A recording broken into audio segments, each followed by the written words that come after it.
Hey everyone, and welcome back to the Weekly Awakening Podcast. This is your host, Cosmic Colleen, back with another weekly astrology update. This week, we got the full moon coming in Tuesday in Aquarius. So the moon will be in Aquarius and go opposite the sun in Leo. It is coming in at 2:31 p.m. Eastern Time. And at the same time, we got the full moon. As the full moon, we have Mars in Virgo trine Jupiter in Taurus. So I think that's going to be a nice little touch. But again, we'll get into the details on this episode.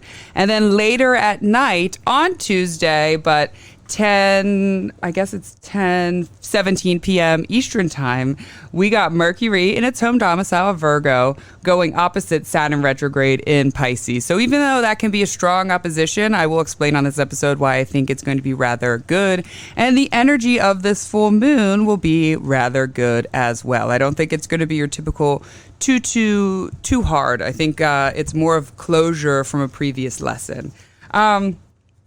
Thank you again, everyone, for listening to me last week. You know, still kind of in the thick of things, but have a lot more acceptance and moving parts within that. And, you know, you guys are my special people that listen to this and have been growing with me with this. So thank you for allowing me to share and taking a moment to listen to that. Sometimes I just got to vent on my podcast, you could say, vent it out.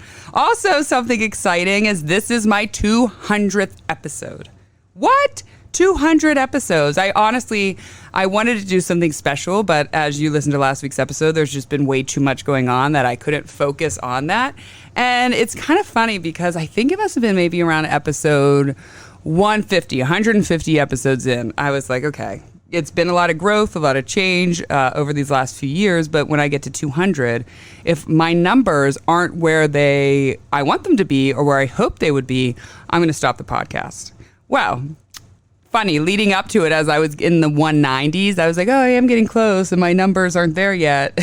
But I want to keep going. And the same thing, my numbers actually still aren't there at 200 episodes. But I'm like, I love this. I have passion. I'm going to keep going. So for now, I'm going to keep going. And I want to go back and listen to some of my first episodes. Most of you guys know this podcast started as the Hair Healer Podcast. And I interviewed 20 of my clients about their personal lives, and it's just transformed over these last 200 episodes. And I can't believe that I am still here doing this, going with the flow of the podcast. And thank you to you guys who have been, some of you guys have been my day ones, literally have been listening to me since episode 1 and followed me when all the ups and the downs. And I'm so grateful for that. I'm so grateful for you to have you, because I would not be here without that. I'm honestly truly blessed. And thank you. Every week, you guys help get this podcast out there by rating it, reviewing it, sharing it with friends, posting about it on social media. And that's all I have right now. Like, I don't charge anything. Everything is fully self-supporting. So thank you again for doing that. And maybe I could ask, since it's 200 episodes, and I never asked this before, maybe those listening can send it to two random people. That's it. That would be a great thing. 200 episodes. If whoever does it sends it to 2 random people, or maybe even post about it, whatever, like, hey, listen to this podcast, that would be a really great treat. Thank you. I just figured I'd throw that out there. So if you have somebody who's looking for a podcast, send them mine. And thank you for those, again, who always do that. So how's everyone's Venus retrograde been? Send me some messages. Let me know what is going on. I'm going to share, before I get into this week's episode, I'm going to talk. For me, it's interesting. It's been since Venus moved into Leo at the beginning of summer, I have been experiencing like letting go of material realms. And it's also been square. Not only has it been squaring Jupiter in Taurus, I have a natal Jupiter in Taurus. So natally, it's also been squaring my natal Taurus. I mean, my natal Jupiter. And for me, it's been a lot about like how harmful I am just by buying things. Meaning, like, our presence as the human nature has been here, right? I'm constantly in awareness now of how much I waste, how much people around me waste, how much the human race wastes, and how much stuff is just junk.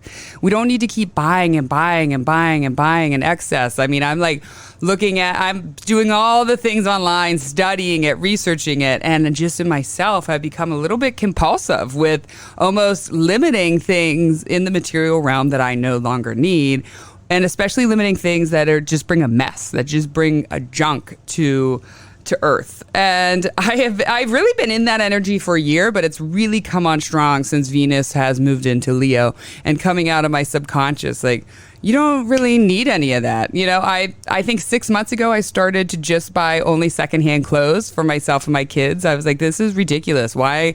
You can go to Plato's Closet, other stores, and get amazing things. And we're doing better for the earth. You can't not buy clothes, so I'm going to buy them secondhand. Things like that have been happening. So I'm interested to see how that transpires over these next few months as we finish out Venus retrograde. Okay, so let's talk about this full moon in Aquarius.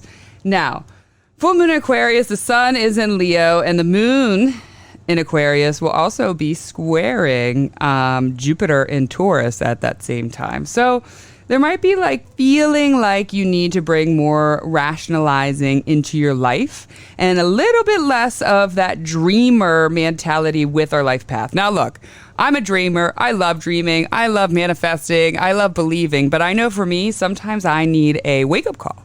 And I have a few people in my life who can be very blunt when I get a little too lost in the dream world and say, hey, let's bring you back to reality for a second, because these are the facts. And you need to start rationalizing some things and not getting so lost in the illusion. And so there's going to be a lot of energy of that. Like, hey, come back to earth, come ground yourself.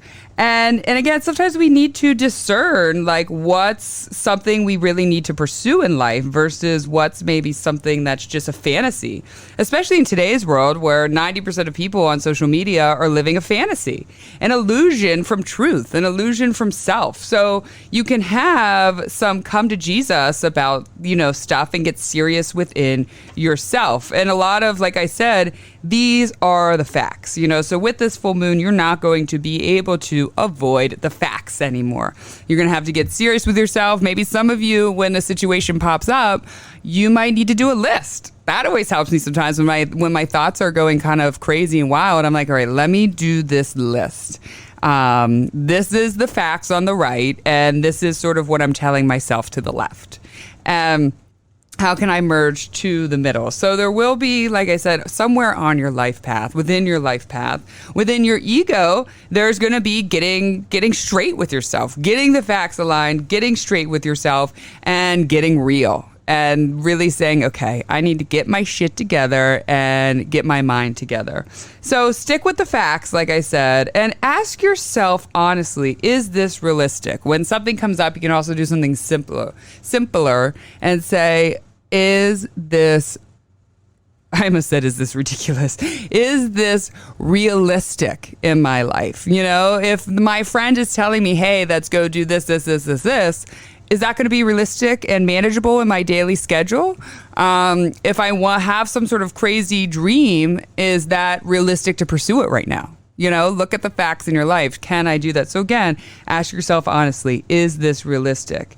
And same with your emotions. When the moon moves into Aquarius, and I have a big Aquarius placement child, they can have erratic emotions. And for, traditionally, their Aquarius is ruled by Saturn. However, I like to add in a little bit of modern with that, with the Uranus dynamic, which makes it a little chaotic. So sometimes our emotions can kind of get the best of us, and you can get a really heightened emotional state. So the same goes for that. Say, is what I'm creating, is this something I'm creating in my head? Is this feeling realistic? Is this a real feeling? Is this a realistic emotion, or am I off in some fear loop and creating all of this chaos in my mind that is really just an illusion? It's a fear illusion. So bring yourself back and say, okay, what I'm doing in my head, these things I'm creating that are then creating emotions, or is that realistic? And again, I can't say this enough with this moon, a lot of doses of reality. Now, at the same time, which I really enjoy about the come to Jesus, get your shit together, but you're really going to actually do it. So now with Mars trine Jupiter, so we got Mars in Virgo, trine Jupiter in Taurus, 2 earth signs. And with earth, we're working with some air, and then we're working with earth. There is a lot of getting realistic and actually doing something about something. You know, taking a big purposeful action was the first thing that came to my mind when I started writing about these transits. Again, a big purposeful action. And mentally, it's going to be on point, having Mercury now in Virgo as well, and Mars in Virgo. So you're going to be taking those mental action steps. And then with trine Jupiter, you have the blessing of Jupiter when it comes to doing something correctly, doing something for your spirit, doing something from spirit and soul. So taking a big purposeful action. Acting with integrity and brain power when confronted with something. You know, with a full moon, there always can be some sort of little confrontation or something we have to confront within ourselves or others. And if and when that happens, like I said, you will be using a lot of your brain power. You will be very level-headed when discussing this with this person. And also having a lot of faith with your action plan.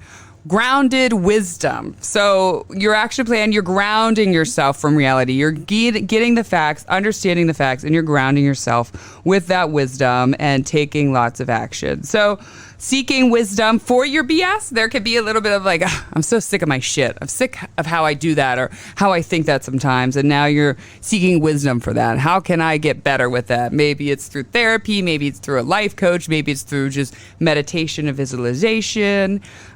Now, seeing your ways gracefully, but it may come after a big emotional blow up. Like I said earlier, those emotional blow ups can happen, but you will see your ways gracefully after you have the blow up. You'll come back down and you'll say, okay, how can I handle this with gracefully? Where are these emotions coming from? And again, what is the reality of my emotions? And how can, and this might come up too in general, just a thought, how can we bring, how can I bring more peace and spirituality into my life, you know, or into my life path? Is it aligned there? You know, let's turn up some distraction with faith, love, hope, and happiness instead of destruction with the material realm. And we'll be reflecting a little bit more too on getting our goals aligned with our spirit and vice versa. So is this aligned? You know, are my life path goals aligned? Am I living a life aligned with my life path goals? Those are going to be some of the thoughts. Now, we want to let go as well. When we focus on the full moon, we're going to focus on letting go a little bit, and we're going to let go of those unrealistic beliefs or expectations, the kind of expectation loop that we can put ourselves in when it comes to our path, career, and spirit. You know, are these causing destruction in your mind and within your mind? Today, I did a great guided meditation for myself. Like in my head, I just kind of guided it through my meditation, went somewhere. And I went to a park in East Goshen, and I laid my yoga mat down. The sun was shining. It was early. I just dropped my kids off at camp, and I laid there within the sun. And I imagined first my soul being lifted from my body and watching my soul go into the sun. And then doing almost this sun dance, like within it, like imagine like an otter swimming in the ocean. It was like I had the spirit otter swimming in the sun, and I was recharging my power, recharging myself, you know, letting go, making myself just this free vision within the life force of the sun. And then I did that. I brought that back down to my body. I did one where the rays were coming down over my actual physical body. And I again said to myself, please release any unrealistic expectations I place on myself, my path, my life, my career. And then I did one where I repeated, I am love. I am love. I am love. That's it, over and over again. I am love. I am love. Sometimes I do that if I need a moment to meditate and I'm so chaotic in my head or in my soul, and I'll just repeat to myself. I'll even do it if I'm like, let's say, sitting or driving or sitting in the back room at work, and I'll say, I am love. I am love. I am love. It helps ground me and bring me back to those moments. So we're going to let go of those expectations. And so I suggest all of you tomorrow do some sort of sun ritual. Like I said, some sort of visualization, some sort of sun guided meditation, kind of like I just released to you guys Do that within your mind. Now, tomorrow evening, we got Mercury in Virgo going opposite Saturn and Pisces. Now, Mercury is exalted in Virgo. It's at a very happy place. It likes to be there. It's working at its greatest good. So that's going to be really good going opposite Saturn retrograde in Pisces. And we know Virgo and Pisces are both mutable signs. So that also kind of brings a little bit of flexibility when it comes to any oppositions that show up in your life. So, wait, what did I write with my notes? Sorry. This will be, like I said 2 weeks ago, we became a little bit more introverted in general when we will when Mercury moves into Virgo. I said that last week's episode. We become a little bit more introverted. We want to be a little bit more in our mind. We want to kind of work on our mind. So also, when it goes opposite Saturn, there is sort of being slowed down, stopped, paused for a moment. However, I think, like I said, with the positives coming in with these two planets happening in these two signs, if you feel mopey, maybe just lean into that mopey's energy, relax. Allow the Saturn pause to slow down. That's why Saturn sometimes there's many reasons why what happens when Saturn transits in our chart or in the world. However, with this one, it's a lot of like a purposeful pause. Again, if you feel mopey, don't get sad about it. Know that it will shift out of it. Allow yourself to slow down, to stop, to be blocked. There can be a little bit almost like your mind's just not working correctly. You can't grasp the thought that you're trying to grasp. You can't say what you want to say. So if those are happening, like I said, lean into it. Don't run from it. Don't try to force something. Don't try to force what you want to say. Don't try to force what you want to think. Just say, okay, my thoughts keep escaping me. What I want keeps escaping me. So I'm just going to let the day unfold, and I'm going to lean into the peaceful mental pause that I need to take. So, and again, with just outside of yourself, anytime Saturn and Mercury come into a little dance together, except for a trine, you'll see a lot of daily traffic, more than your normal, on your daily routes. And so give yourself enough time when traveling. Also, sometimes I would say with endings, there can be like a tech or a communication ending, but since Mercury is in his home domicile, it won't be so bad. Maybe something just will get deleted, but then you end up finding the file elsewhere. So it's okay. It might be frustrating in the moment, but it turns out to be okay. Things like that. You might have, I wouldn't say miscommunication. There can be a little bit of someone not quite hearing what you're saying, but they will get it, almost like they can't be in denial again. They can't ignore the facts. Like I said, it's a lot about you can't ignore the facts and giving it to people straight. So any of those miscommunications, you'll be able to, I think some of us will be able to voice their opinion rather strongly and be able to finally be almost like a sobering thing for the other person. They're finally hearing it. That definitely will be a theme. And my Virgo and Pisces placements, we've had a lot going through. We've been going through a lot since Mars 2 weeks ago began opposing Saturn itself. And whatever's been transpiring for you, whatever friction or miscommunication or annoyances that have been transpiring, you're like with this transit getting ready to get rid of those. Or you will be like at your wit's end and just it will be very easy for you to let all of that go.